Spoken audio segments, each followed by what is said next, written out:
I'm Moses Rashid, the founder of The Edit London. This is our podcast, Business Fashion Cool Shit. This is the podcast where we meet people from the fields of business, fashion, sport and popular culture, get under the mindset of really what it takes to get the pinnacle of their chosen career. Today, this is episode 2, and we're speaking to Harleymoon Kemp. Welcome. Thank you very much. So look, thanks for coming.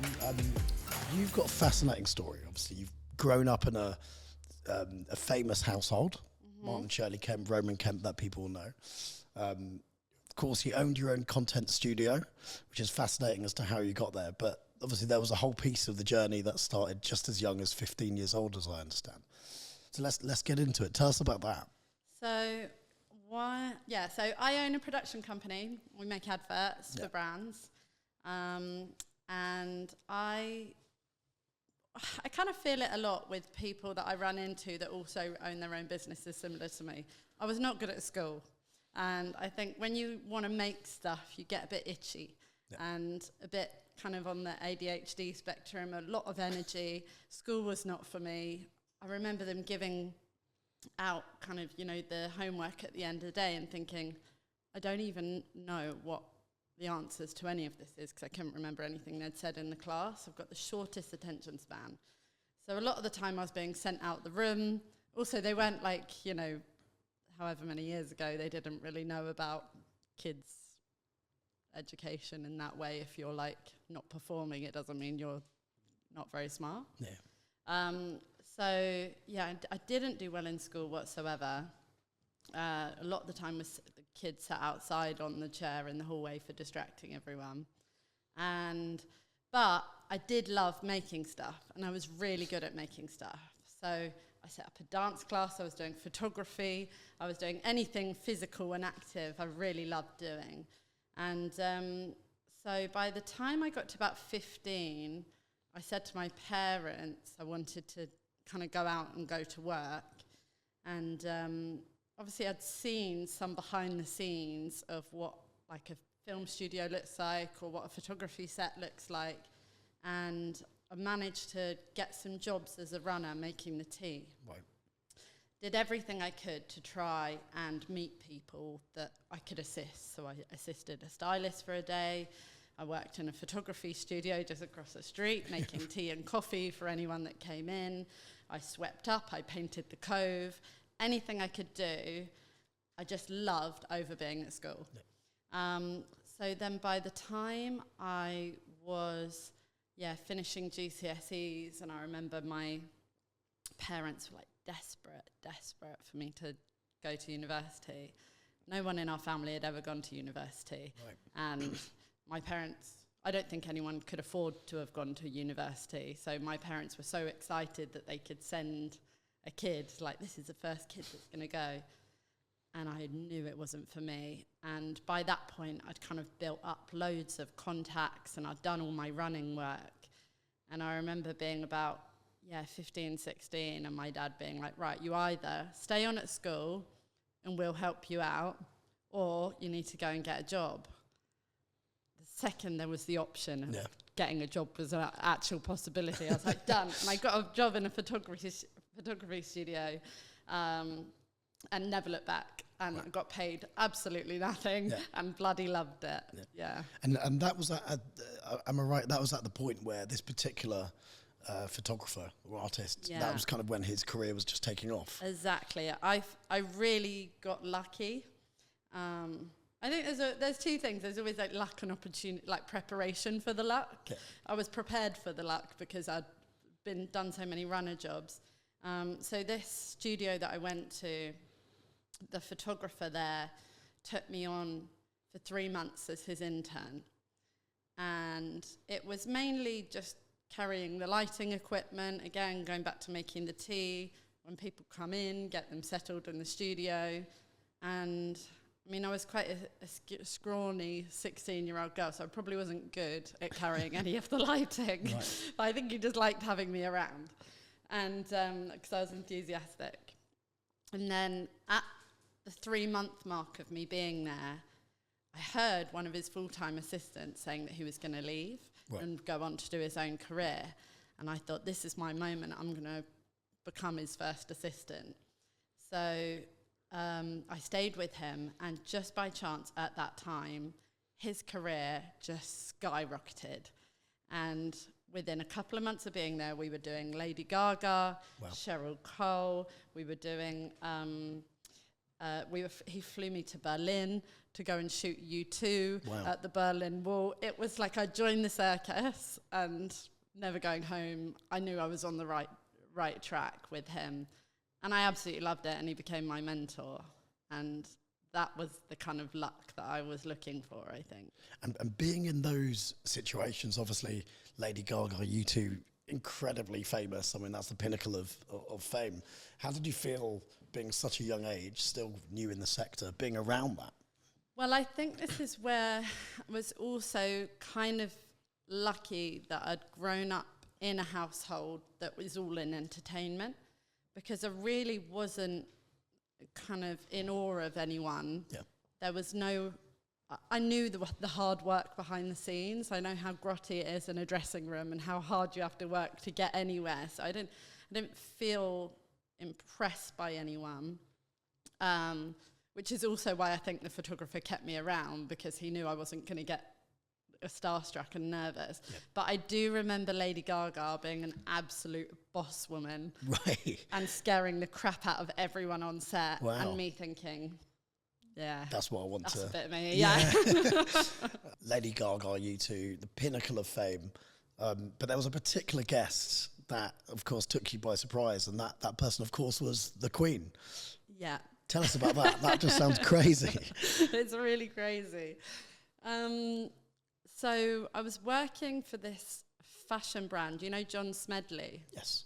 So I'd shot a couple of their clothing campaigns, and I'd made friends with them all there, and they said to me, we've got a special guest coming to the factory to commemorate like 100 years of John Smedley or something like that. Would you come and do the pictures? And it was kind of out of the box for me, because I didn't, you know, I was doing fashion and celebrity portrait. I didn't really know what a special guest was going to be. Didn't ask any questions, but they also didn't tell me who was coming. So I went up to Nottingham, and all of a sudden, all the roads are kind of paved, like, you know, got barriers up. Yeah. And then there's police, and people are turning up, and I'm like, oh, it must be royal. And didn't think anything of it. All of a sudden, men with swords start coming out the perimeter. And I think, oh my God. And what happened is I was not allowed to interact with her. I had every moment of her journey through that day as planned. Right. There's someone stood behind her, telling her how many seconds she's allowed to speak to one person, then they move her on. So I was told when there's an appropriate moment, because no one can slow the Queen down. I was told I'm not allowed to speak to her, not allowed to take a photo when there's not the right, you know, opportunity. And I remember they kind of took me through where she was going to come and who she's going to speak to and who she's not going to speak to. Yeah. And so we all knew the route. And as we're walking down the corridor, she ends up walking next to me, which was not the planned route. And you can imagine pandemonium at this point. So everyone is kind of prepared, for what's about to happen on the day. And as I'm walking down the corridor, all of a sudden, she detours and she walks down the corridor next to me. And I remember then thinking, this is really surreal, actually. And looking down, because I didn't want to catch eyes with her, and just seeing she had these like tiny little Victorian shoes, just little queen feet, just tapping along next to me. And I just thought, I know that I'm going to remember this for a really long time. And it was a really nice day. Amazing. And then I guess the next part of your journey, so you launched your production agency, Sticker Studios. Yeah, so I kind of got to a point with it where obviously I'd taken my own photography career. I'd done the celebrity portraits. I'd done fashion. I kind of got through it quite a young age because I started young. I think I said before, by the time I was like 21, I'd done a clothing campaign with Liam Gallagher's Pretty Green line, and Paul Weller was modelling it, and it was in Carnaby Street. And I just thought, by the time I was 21, I thought I'd done it. Thought I'd made it, really, even though I only probably charged them 500 quid because I didn't know what I was doing. And I really enjoyed the photography, but the main thing that happened when social media came in, everyone wanted more shoots, less money, and also wanted video. And the kind of value of photography really went downhill, because you'd get paid for an image that's going to sit on a billboard for 6 months, and all of a sudden your image is going to last 1 week on an Instagram post and it's gone, and they need a new one. So I thought, I was really struggling to think, how am I going to make this work? So I'm working triple the amount of hours for less money. And the video everyone kept asking for. So I thought, I think I need to sell them a package. So I can help do casting, I can help find the locations, I can help do the video, I can manage a multiple package of shoots so that everything is organised for them, and kind of restructure how I'm selling my services. So I ended up building this production company, and initially we were servicing like high street brands, like, you know, Primark or GHD hair brands, and a lot of high street retailers. And the business built up to about 8 of us, and then lockdown came and everyone went to dust. But I think we're going to get onto that bit around COVID and kind of, you know, the idea that everything kind of came crashing down. But I feel like there's a part of the story that we've not quite touched on, was actually, you know, how you got your foot through the door with these brands. And I think there was that moment of realization around the power of celebrity. Yes. There was something interesting. Obviously, I was a girl. I was 21, and no one really was taking me very seriously when I was going up for the big jobs compared to photographers who had like 10 years of experience. And something I'd learned from John Wright, who was a photographer who kind of mentored me, was the power of celebrity photography. And I knew that as soon as he had one cool picture of Lily Allen with all these leopards and tigers around her or whatever it was, he became untouchable to all the other magazines. And I thought I could see how that was working. So I thought, how do I get taken seriously? And I went to a lot of the talent agencies that I just emailed everyone and said, can I do pictures of your talent? So they were radio DJs or TV presenters. And I said, I'll charge you a couple £100 and I'll do some headshots. And everyone wants headshots and new pictures to update for press or something. So then I would go to this office, set up a little backdrop, get whatever talent that wanted pictures and charge them for the day. But then those pictures were getting used for their PR in the magazines. Right. So then I got in. And all of a sudden I had all these magazines with all my pictures that I'd taken, and then I used that to push myself out. And I was like, right, I've done it now. Look, I've got print. I'm worthy. And kind of use that to start my career, because I knew what they were thinking. You know, if you've only got a couple of pictures in your portfolio, I think as soon as I had like, I've done a picture of X that's now in Hello magazine, and they thought that person was famous, so they think, well, we must trust her. Yeah. And that was kind of my tool as a young girl. Yeah, absolutely. So there's that thread of just taking that shot, as it were. So just starting to email, building up the portfolio. Once you have that gave you the instant credibility, which then you leverage for the next bit, which of course is Sticker Studios. And of course, you know, you built that business. And then COVID happened. So walk us through kind of what's going through your mind at this time. Well, if I'm really honest, I always feel like there's an answer. I don't feel like anything is the end or you can't do it. There's always some route or some solution to get where you want to get to. And so, I felt like that with my photography. even though I thought, well, no one's going to take me seriously. How do I get a job? I just thought, right, I'll solve this mystery. And I felt like it again with my production company. I didn't know what I was doing. I didn't have a clue. But we got brands. We got one brand, then we got the next, and we got the next, and we just constantly finding solutions to make the business work and grow. And so we felt the same in COVID. So COVID came, all the high street brands are like, we're not shooting. Goodbye. Eat mud. Yeah. The end. Okay. So I'm hoping you didn't actually eat mud. Yeah. So there it was.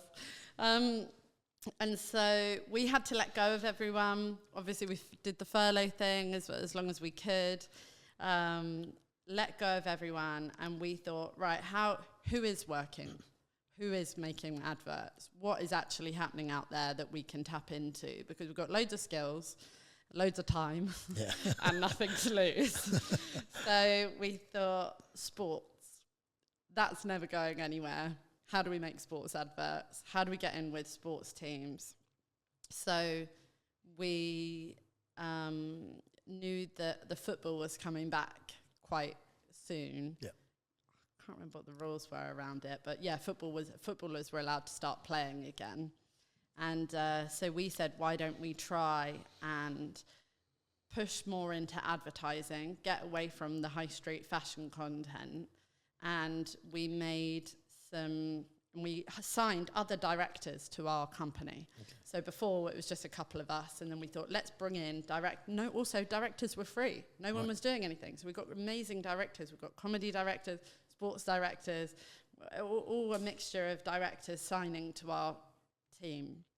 So then we pitched out to sport agencies and said that we could do remote COVID shoots and only send a few people. Right. Which we did. So we made a series of adverts for Shaw deodorant, all the footballers, the classic in the locker room and watch them go and play. And we did a series of that up and down the country, and that kept us working, got our feet up back under the desk. And then we did a film and animation for the cricket. Wow. Which I'd never done before. But we knew that that people were still watching sports, so it was such a big market. Yeah.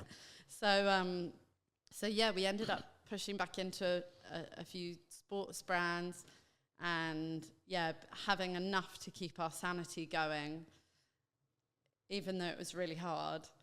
And it was only me and Luke. So we were answering the phone. Yep, we'll just put you through to the producer. Hello, it's us, because we couldn't afford to have staff at that time.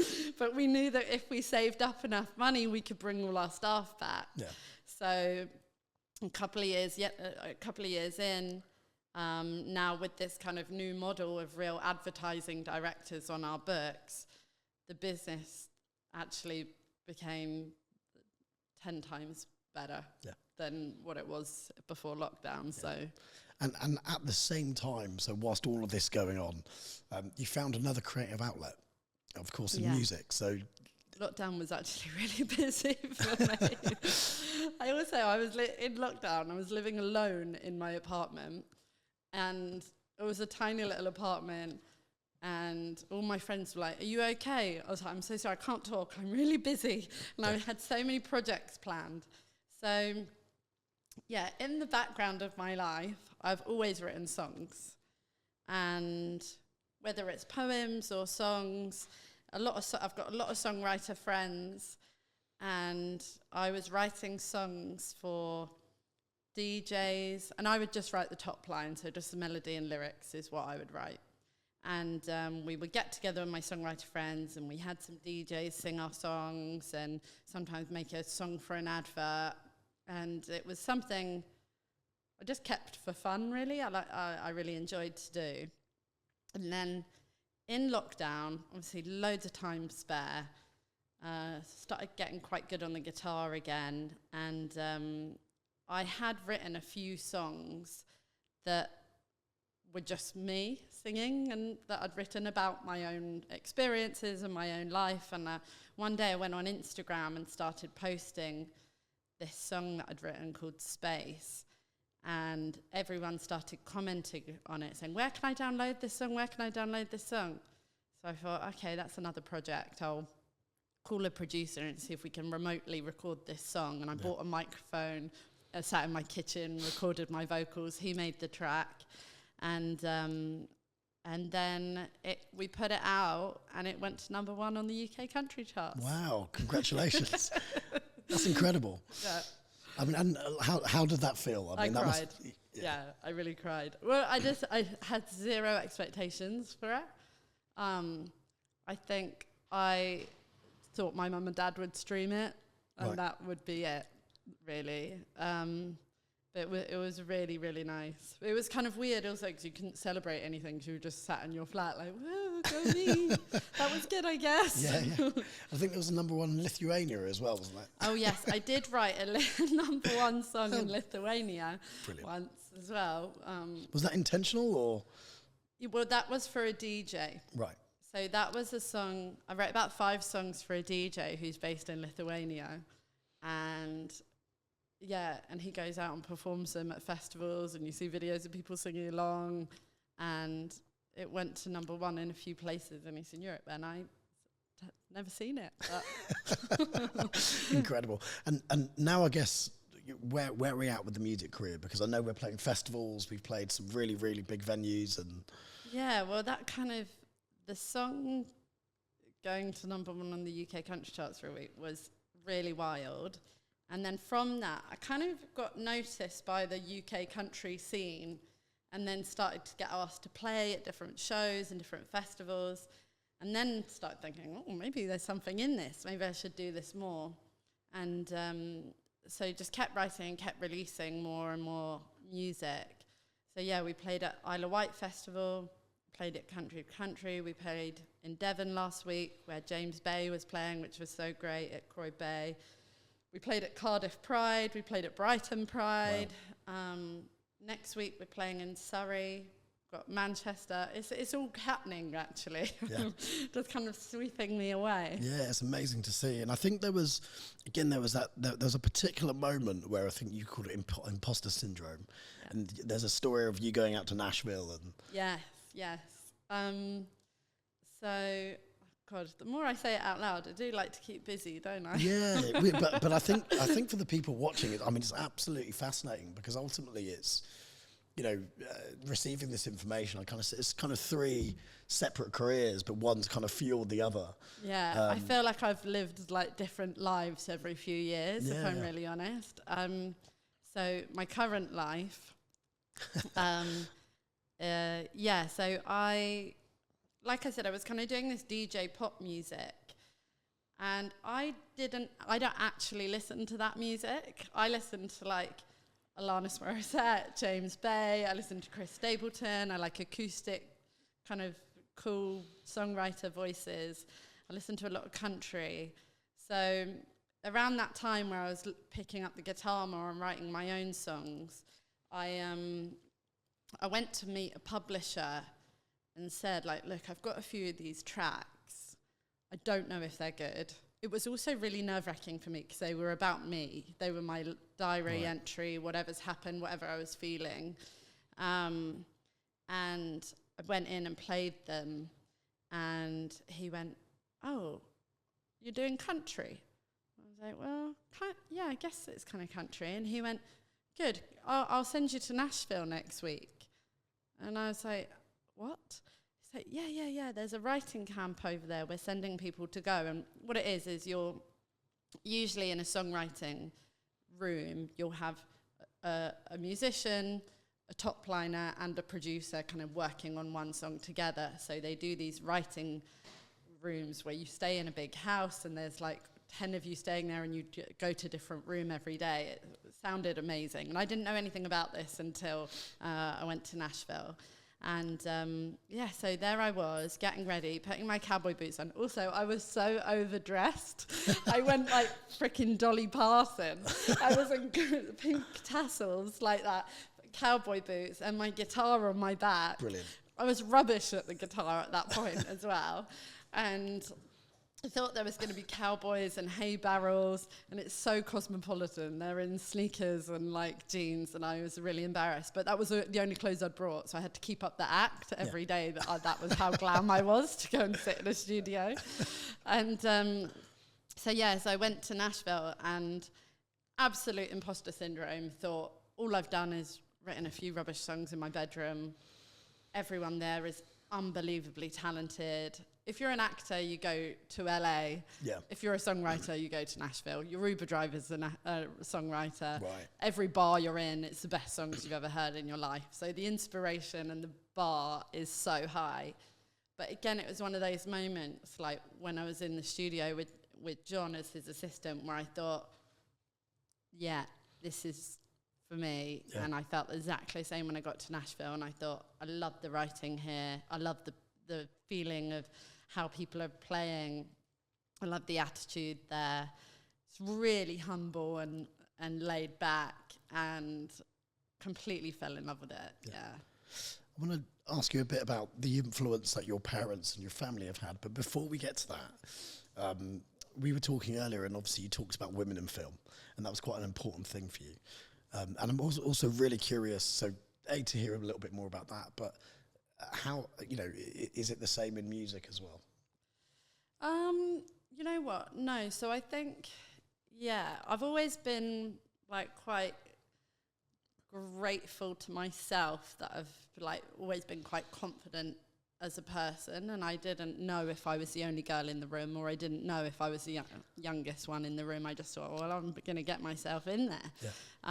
But I think for music,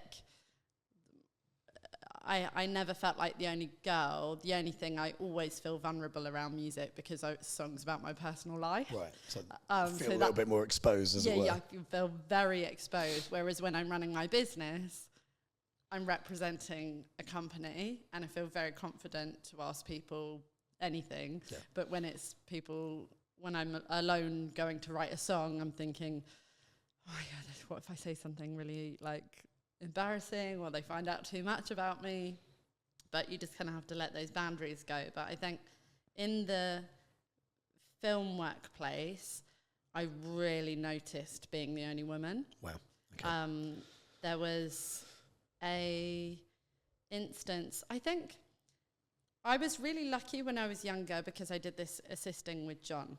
He was a great mentor for me. I didn't particularly notice that I was the only girl. I did notice I couldn't lift the lighting equipment, and everyone else was 10 years older than me, like rigging it, all these blokes. Yeah. And there weren't really many girls being in the lighting department. And then in the photography space, there were a lot more female photographers coming through, and I found a lot of female assistants. And what I found interesting was when I started doing celebrities, women really liked to be shot by another woman because they could be, if they, had their skin or feel sexy, a woman would go, oh, let me, this will look better if you put the shirt to the side or something. Yeah. And they kind of, and I noticed that comment a few times. But then, I worked from an assistant up until to a photographer, to learning directing, setting up to learning production. And I did that over 10 years. I felt like I deserved to be on a set and everyone respect me. Yeah. And I remember going on to a job for a TV commercial. And it's the first time I'm starting to get into like the big leagues of, a few $100 grand that people are paying for a big commercial. Yeah, yeah. And so I went onto the set, and I remember being stood near the coffee machine, and a man came over to me and said, excuse me, the urn is not hot yet. Da, da, da, da. I haven't had a coffee. I've been here since 6 o'clock. And I was just like, oh, well, it must just be turning on soon. I'm sure if electricity could go any faster, you'd have a cup of coffee, and we all really want one. Yeah, yeah. And just kind of knocked him back. Yeah, but I didn't say anything. And then later in the day, he saw me behind the monitor and didn't realise that I was the director and the executive producer of the project. So next minute he comes over, hiya, Harley. Sorry about earlier. Wow. And I just went, oh, yeah, don't worry about it. We'll never work together again, but hope you have a good day and enjoy your coffee. Absolutely.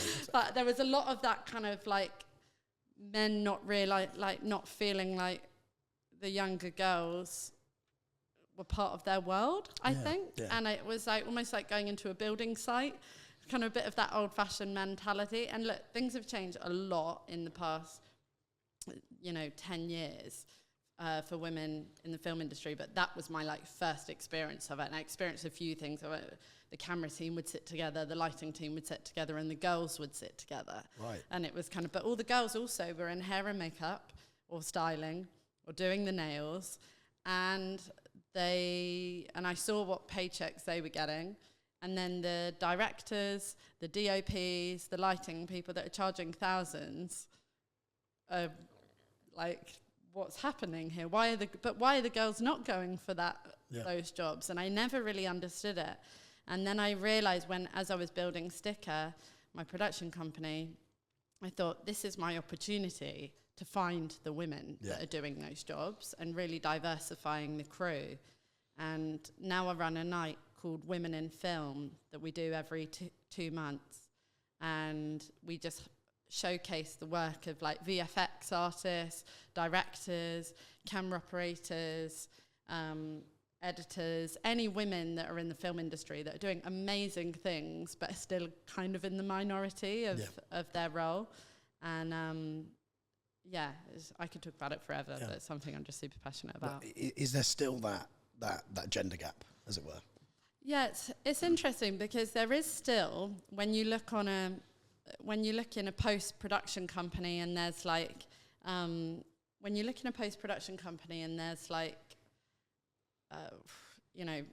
8 editors on their list that you could choose, and there's still only 1 or 2 women that are on that list. And it's not that they don't want to work with women, it's just there's not that many women going for it. Yeah. The technical jobs that are for the men that pay more. So it is, but speaking to the younger generation that are coming through, they don't notice it. So I'm talking people 5 years younger than me that are the up and comers, they haven't noticed the divide. So it's really feels good that things are constantly changing. But I really like women mentoring women, younger women, to know that they can go for a technical job and lift some equipment and set up a camera and charge double what you'll get working in the producer or working as your makeup artist. Yeah. So for anybody watching that wants to come to this evening, how do they get in touch with you?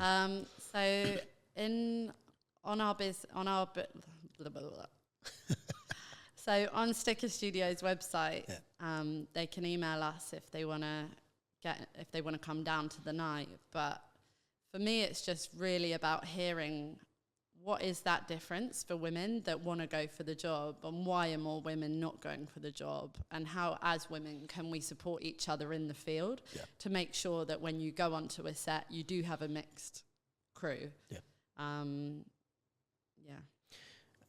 And again, we talked about the influence of your family. Mm-hmm. So I guess what were the kind of the values and kind of the work ethic and drive? Because I know there seems to be a common thread coming through everything that you're doing at the moment. So I'd love to hear a little bit more about that. Yeah, my family taught us, I think, what hard work looks like, but it isn't work if you do something you love. And so me and Roman were both taught, if you find something that you really, really just enjoy and you can make that your job, you won't feel like you're going to work. And even though I know I've worked my arse off since I was 15 and I've missed friends' birthdays and I hardly go to bed in time, and because I'm rushing around, I'm just loving it. I'm enjoying it so much, all the things I get to do with that thought process. And I also think that it was a really big learning that people are sold on passion. I think I'm not the smartest kid. I've got 0 qualifications. I don't know what I'm doing half the time. But I'm going for it because I want to do it and I care, and people are going to trust me because I'm going to give everything I've got to do that thing. And I think my dad always used to say to us, there's always going to be someone smarter than you, someone better looking than you, someone who's more talented than you. But if you can be the kindest person in the room, you can be on time, you can show you're hardworking, you just got to try and be the best that you can be. And also there's always someone else ready to take your place. So you can't be complacent once you get there.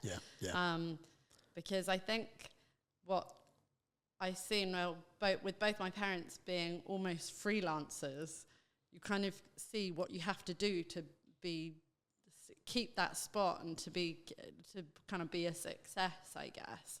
But at the same time, there's a lot of grounding and humbleness that you need to be able to have with that too, because it's easy to say, oh, well, I did a shoot with so-and-so now, I've made it, screw everyone else. You can't, because you need to keep working hard and you need to stay grounded and stay realistic. And I think also both my parents grew up in council flats. So my dad didn't even have a toilet in his apartment. It was outside, shared with other houses, the buildings that they were in. Wow. And so they know that what it could be like if you're not working hard. So I think there's a real sense of groundedness that comes from both my parents as well. They don't care about, being flashy or doing anything. They just want to make music, or they want to have fun and they want to enjoy their life. That's what's a priority, I think. Yeah. And your brother Roman, obviously, I think out of the four of you, he's the one that doesn't do music. But of course, he was Capital FM and, presenting. I don't know how he's got away with it, honestly. He's the least talented musician in the whole family. No, he, you know what? Roman did start off in a band when he was like 16. Yeah. Was this a boy band, or was it was kind of like a Backstreet Boys type vibe? Yeah, it was kind of, I don't know, it was kind of indie boy group that he was doing. And he did start off in a band when he was 16. And then he just loves presenting.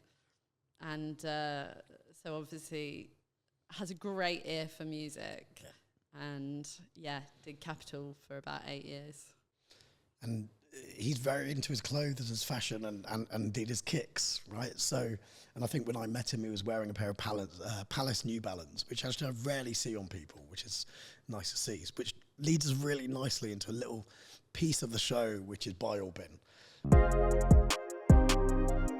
So I'm going to call out 5 pairs of kicks, and all I need you to do is say whether or not you're going to buy them or you're going to bin them. Okay, so are any of these kicks cowboy boot shaped? Possibly one, actually. Let me pull one out for you. So in Paris Fashion Week, actually, a lot of people were talking about the Adidas Superstar 92.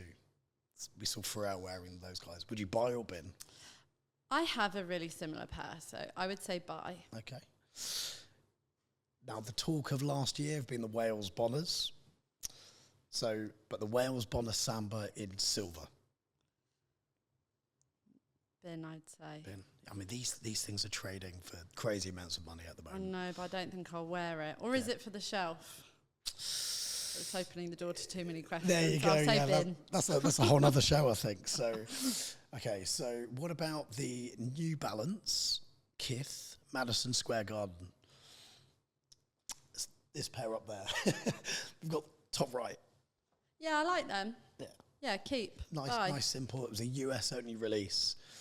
And actually, that's my personal pair. So I'm glad you said keep. Glad you said buy. Keep. I like walking everywhere, and they look comfortable. Comfortable. There you go. The Louis Vuitton Air Force One. So this is sneaker just here. Not for me. Okay. Been too flashy with the prints on. Okay. Also, fair. I'd be terrified to wear those white ones. I know. It's a concern when you're kicking pigeons out the way to not step on my shoes. That's it. And then finally, Mischief Big Red Boot. These things look fairly comical, but I could wear it on stage. I like it. I'm in. Keep, Okay, bye. I love it. And I'd love to see you on the stage wearing the big red boot and a cowboy hat. I think that'd be... Big red cowboy hat. Yeah. Do you remember when Kanye did those big shoulders? That's it, yeah. I could have some sort of cowgirl parody of that with the big hat and the big red boots. Take that to Nashville to one of these writing sessions. Yeah, just for... seen that before.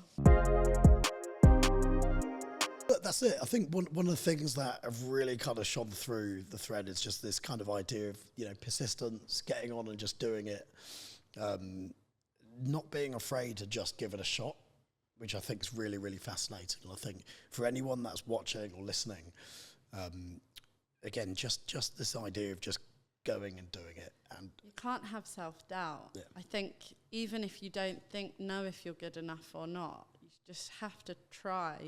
And there's so many different avenues to get to where you want to go.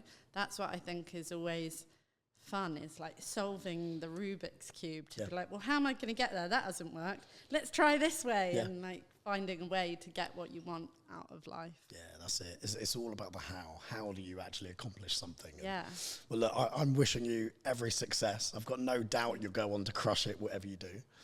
And obviously we'll be with you every step along the way. And Harley, if people want to find you, how do they go about? Well, if they want the country music version of me, they can go on Spotify, Harleymoon Kemp. And if people want to check out my production company, they can see our work on stickerstudios.co. Also, I just forgot to mention, we just had 2 billboards in Times Square with Sticker Studio for Swatch. Incredible. So if you want to check it out, get down to the website.